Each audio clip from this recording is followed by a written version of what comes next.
Oui, donc bonjour Monsieur Naki. Nous avons tenu à vous rencontrer ce matin pour essayer déjà de parler un peu du procès, enfin, de l'audience du 18 concernant cette audience du président Laurent Gbagbo qui est incarcéré depuis pratiquement le 28 novembre à la CPI.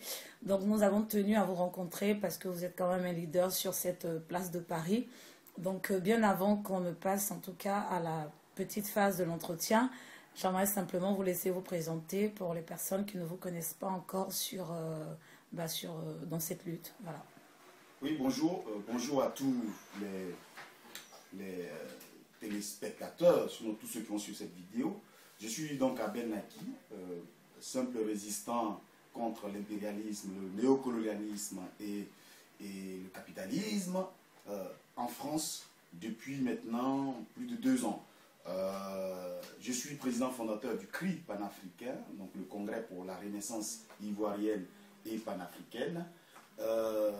Voilà, et donc je suis au front tous les jours pour la justice en Afrique, pour la libération de la Côte d'Ivoire et surtout pour la libération du président Laurent Gbagbo. Ok, merci beaucoup pour ces éléments de réponse.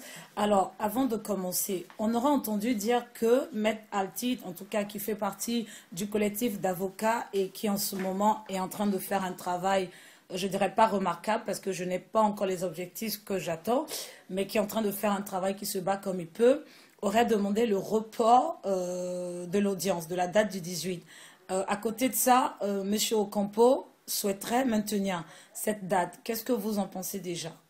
Ça ne nous intéresse pas. Leurs grimaces qu'ils sont en train de jouer entre Ocampo et Altit, cette grimace ne nous intéresse pas. Nous, Ivoiriens, combattants de la liberté. C'est que nous avons dit depuis le 5 décembre, lorsque le président Laurent Gbagbo a fait sa première comparution, il a été dit que le 18 juin, ce serait l'audience de confirmation ou d'infirmation des charges retenues contre, des supposées charges retenues contre le président Laurent Gbagbo. Et depuis cette date, du 5 décembre 2011, nous avons commencé à nous préparer. Nous avons commencé à préparer ce voyage historique que nous avons appelé le voyage de la liberté. Et je ne peux pas comprendre qu'à 5 jours, sinon à 1 semaine de cette audience, de cette date historique, on vient nous chanter cette dernière chanson pour démobiliser les Ivoiriens, pour démobiliser les Africains, pour démobiliser tous les panafricanistes. Je vais vous dire une chose. La communauté internationale s'est rendue compte de l'ampleur de cette mobilisation internationale. Parce qu'aujourd'hui, là où je vous parle, les Sud-Africains sont prêts à venir. Ils ont déjà pris leur billet. Les Américains ont pris leur billet.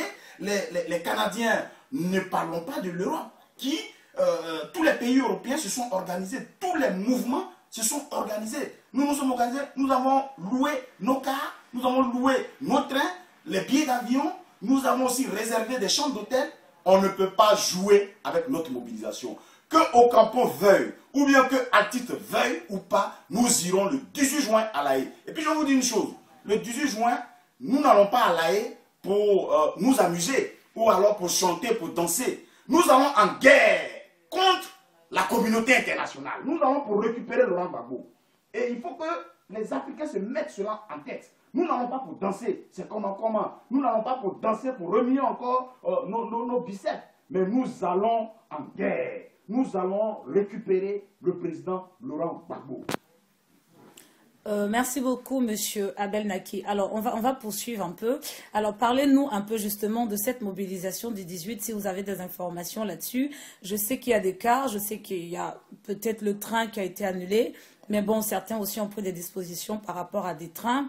Je sais que d'autres viennent en avion. Donc, concrètement, qu'est-ce qui se passe sur la ville de Paris en termes d'organisation pour ce voyage? En tout cas, en termes d'organisation pour le voyage, il y a deux types, sinon 3 types de voyages que nous avons mis en place. Il y a ceux qui partent en voiture, qui ont leur voiture personnelle, qui vont en voiture. Il y en a qui ont choisi d'aller en train. Il y a ce qu'on a appelé le train de la liberté, donc qui continue son chemin. Il y a aussi les cars. Nous avons eu pour habitude d'aller à La Haye avec des cars. Donc il y a les cars qui sont en train de se remplir. Et cette organisation que nous mettons sur pied, nous allons à La Haye, en tout cas en car, en voiture, en train ou en avion, mais l'essentiel est que à Paris, nous sommes déjà très loin et très avancés dans la préparation, en tout cas, de ce voyage. Donc, on ne peut pas aujourd'hui nous dire que le procès est annulé, alors nous n'allons pas partir à La Haye. Je vais leur dire une chose. Lorsque nous sommes partis à La Haye le 10 décembre, il n'y avait pas de procès. Le 10 décembre, la CPI était fermée, mais nous étions nombreux. Hein, devant la CPI, nous étions plus de 3000 devant la CPI. On ne nous a pas dit que ce jour-là, on devait voir Laurent Gbagbo. Le 24 décembre, nous sommes partis à La Haye, nous étions devant ce mur lamentable de Scheveningen, de la prison. Le président Laurent Gbagbo, nous ne l'avons pas vu, mais nous étions nombreux ce jour-là devant la prison. Le 18 février déjà, ou sinon le 28 janvier, les femmes patriotes sont allées à La Haye.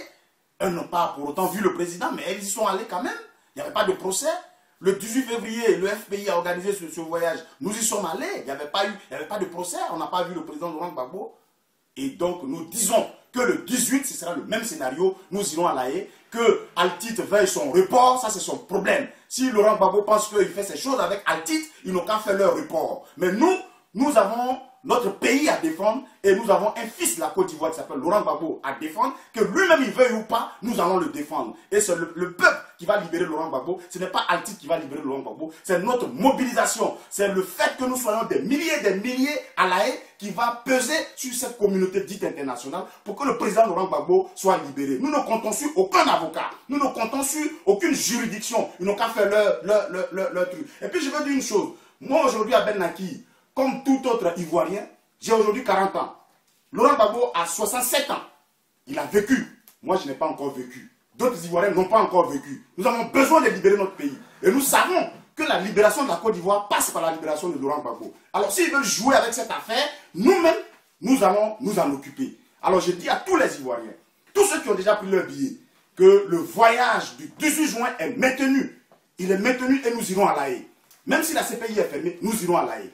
Et nous verrons ce qui va se passer là-bas.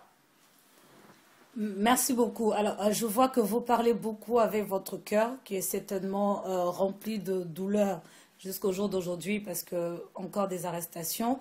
Je vais vous laisser rapidement nous faire un dernier mot de fin, et j'ajouterai certainement quelque chose avant de terminer. Merci beaucoup. Alors, mon dernier mot de fin, je veux dire ceci à tous ceux qui sont autour du président Laurent Gbagbo. Tous ceux qui sont dans ce conseil juridique, je veux leur dire qu'il faut qu'ils se connectent à la base. Parce que nous sommes la base. Maître Altit, je l'ai appelé plus de 2-3 fois pour lui demander qu'est-ce qu'on peut faire. Parce que nous sommes sur le terrain pour ce combat-là. Nous sommes aussi impliqués dans ce combat. C'est nous qui avons fait tomber Nicolas Sarkozy. Ce ne sont pas les juristes qui l'ont fait tomber. Donc nous avons notre mot à dire dans cette affaire. Altit ne peut pas à lui seul dit que le procès va être reporté. Nous, on ne sait rien. On ne sait pas pourquoi il veut que ce procès soit reporté. Nous disons, il faut qu'il nous consulte aussi. Parce qu'on a notre mot à dire. Nous ne sommes pas des moutons. Nous avons préparé ce voyage-là. Nous avons mis de l'argent dedans. Nous, personnellement, nous avons loué des cars où nous avons déposé des cautions. On ne peut pas annuler ce voyage. Donc, il faut qu'il prenne, en tout cas sur lui, de nous consulter aussi. Parce que nous avons notre mot à dire. Nous sommes des acteurs de cette crise-là aussi. De cette libération du président et de la libération de la Côte d'Ivoire. Mon dernier mot, ceux qui n'ont pas encore pris leur billet pour aller à La Haye, il faut qu'ils le prennent dès maintenant. À la gare du Nord, nous avons en tout cas mis des personnes là-bas pour vendre les billets. Vous pouvez vous y rendre de 19 h tous les jours à 22 h pour prendre vos billets. Il y a des numéros de téléphone. Vous avez reçu des textos. Prenez vos billets. Ceux qui sont en province, dans les provinces de France, Marseille, Bordeaux, Toulouse, organisez-vous et prenez vos billets pour aller à La Haye. C'est le dernier jour, en tout cas, de ce procès historique.